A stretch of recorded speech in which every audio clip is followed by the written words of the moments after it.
Alors, mon prochain projet, c'est avec thème perlage. Comment ça a commencé? C'est que je me suis fait demander de faire un gâteau pour une amie qui fêtait ses 30 ans. Et puis là, j'essaie de penser à quoi faire.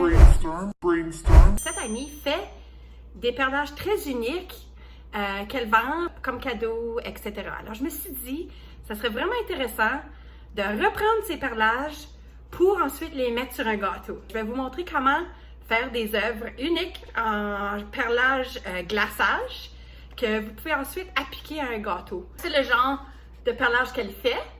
Alors, je suis allée à l'Internet, j'ai imprimé beaucoup de ses designs. Ensuite, j'ai choisi ceux que je pensais s'approprieraient le mieux pour le gâteau. J'ai fait le glaçage, j'ai fait le gâteau, et puis là, j'ai coloré le glaçage dans toutes les différentes couleurs qui se retrouvent sur son perlage pour ensuite le créer en format glaçage. Alors, je vais vous montrer comment est-ce qu'on fait ça. OK, alors ici, vous voyez le perlage que j'ai choisi, une de ses œuvres. Et puis ici, j'ai préparé les différentes couleurs qui vont agrémenter ou faire partie du design. Puis j'utilise des sacs sans bout. Je le coupe juste assez petit pour que ça fasse du piping, des petites boules. Et puis j'utilise juste des dollar store, chip clips, whatever tu appelles ça, pour garder mes sacs fermés. Et puis pour colorer mon glaçage, c'est juste un glaçage au beurre, assez simple, beurre, vanille, sucre glacé. C'est pas mal ça. J'utilise du gel coloring. Tu peux acheter ça, je pense, à Bulk Barn. Wilton le fait, j'imagine qu'il y en a à Michaels. Moi, souvent, je les commande en ligne. Mais je recommande d'utiliser ça ici au lieu d'un colorant liquide comme que tu achètes à Safeway parce que ça va vraiment, vraiment diluer ton glaçage. Puis ton glaçage va devenir vraiment trop mou. OK. Alors, on est prêt à commencer. J'ai placé mon design sur une plaque à biscuits. Je le colle avec mon Ever So Delightful Painter's Tape que j'aime utiliser parce que ça se décolle facilement. Je l'utilise même dans ma cuisine de tous les jours. Si je prépare une soupe ou quelque chose, je mets un petit label avec ça ici. J'écris avec mon petit Sharpie et puis quand tu vas pour l'enlever, ça s'enlève très facilement. Puis tu n'es pas obligé de frotter la colle pendant des heures pour l'enlever de ton contenant. Anywho, alors voilà, le papier parchemin, tu peux voir à travers, évidemment, c'est ça le point. Puis là, tout ce que j'ai fait, c'est j'ai pris mes couleurs, j'ai coupé un petit bout pour que ça, évidemment, pour que ça sorte, puis je puisse commencer à utiliser mon glaçage. Et puis, pour ce design ici, je vais commencer dans le milieu, puis je vais faire mon chemin vers l'extérieur avec les différentes couleurs. Alors là, si je le prends en main, puis tu commences par faire des petites perles. Alors, je vais suivre ce qu'elle a fait. Puis, je vais commencer à faire des petits picots partout. Puis là, évidemment, c'est un petit jeu de patience parce que tu penses que ça va vite, mais ça va pas si vite que ça. Alors là, on va faire la première couleur. Et on continue comme ça. Ensuite, je vais prendre ma deuxième couleur, puis je vais continuer à faire le design autour. Là, vous allez dire, Maxine, comment est-ce que tu vas enlever ça de ton papier puis le mettre sur ton gâteau? Quand les perles se touchent pas, ben voilà la clé. Il va falloir, je fais un premier tour, puis ensuite, je vais repasser sur ce que j'ai déjà fait pour m'assurer que tous les petits picots se touchent parce que c'est ça qui est important pour que toute l'affaire reste ensemble quand tu vas pour le mettre sur le gâteau. Là, j'ai mon bleu, j'ai pas encore utilisé, alors je vais couper mon petit bout. M'assurer que ça... Voilà.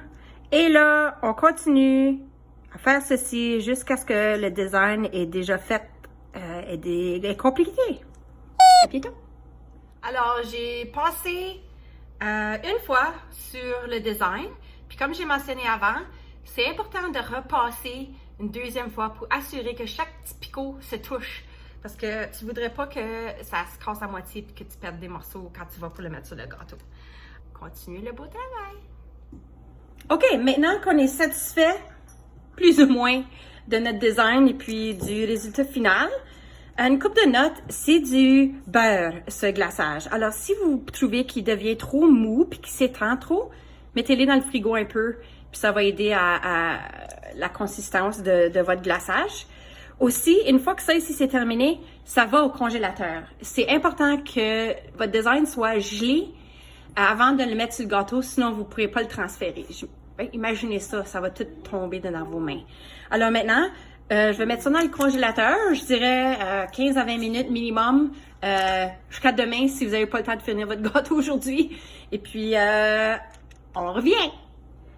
OK, vous autres, j'ai un petit quelque chose à vous demander. J'ai créé comme un mini gâteau avec des restants de gâteau puis des restants de glaçage. Puis, c'est pas mal peut-être bonne affaire. So, je vais vous demander de slacker la poulie un peu. OK? Voici le beau gâteau! Trust me, j'en fais des plus beaux. Puis j'espère vous montrer un exemple du gâteau final que j'ai fait pour mon ami. Ceci n'est pas le cas.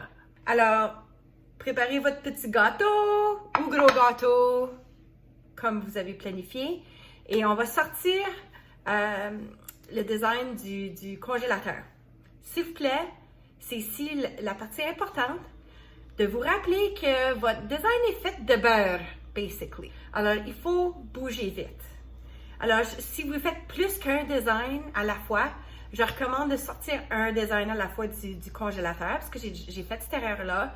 J'en avais sorti 2, 3, et puis là, par le temps que je suis arrivée au troisième, il était à moitié fondu, puis c'était impossible pour moi de le mettre sur le gâteau, alors il a fallu que je recommence. Alors, c'est ça, trial and error. Assurez-vous de faire ça assez vite, de savoir d'avance où vous allez placer quoi, au cas où vous avez plus qu'une chose. Alors, le moment est venu de sortir notre affaire du congélateur. OK, ça, je l'ai sorti du congélateur. Il faut bouger vite. Et puis, s'assurer, en principe, ça devrait s'enlever tout d'un paquet. Et voilà, et là, vous pouvez le placer sur le gâteau où vous voulez. Puis là, n'ayez pas peur de peser un peu, puisque vous voulez que ça colle sur le glaçage. À noter que le glaçage du bas doit être mou. Alors, mettez pas cette partie-là dans le frigo tout de suite. Mettez-le après que vous avez appliqué votre design, parce que là, ça va moins coller s'ils sont tous les deux froids puis gelés. Alors, ça donne ça. Vous pouvez vous imaginer ça sur le tour d'un gros gâteau. L'autre chose que tu peux faire, si ça dépasse, tu peux toujours comme, ok, là ça n'a pas marché, mais tu peux toujours comme, quand il est un peu plus fondu, le plier over the edge. Anyway.